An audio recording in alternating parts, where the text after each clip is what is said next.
You spend your summers on Sandhamn? I have a friend who lives there. The young woman chattered away, seemingly oblivious to the fact that she was getting no response.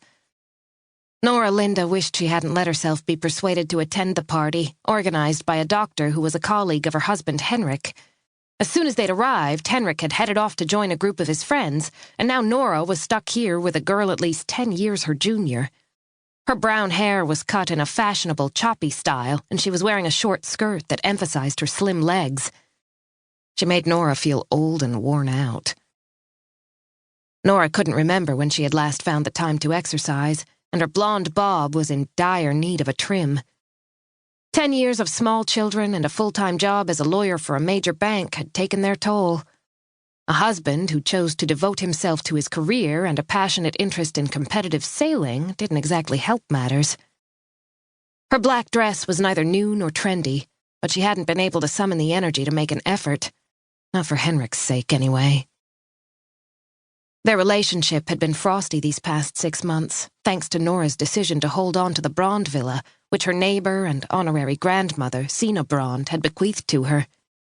Henrik had insisted on selling the house, which sat right on the Sandhamn inlet, so that they could buy a larger and more ostentatious property back home in Saltsjöbaden, but Nora had refused. They had bickered all fall, polite strangers doing their best to behave normally. Conscientious parents who went together to Adam's football matches and Simon's tennis games, pretending that nothing was wrong.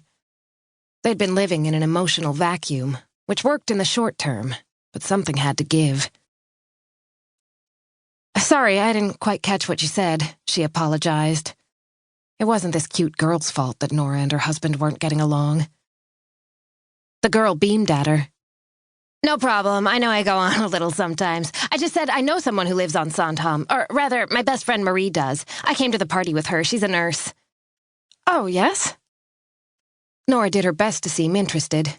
She sipped at the pink concoction in her glass and smiled encouragingly.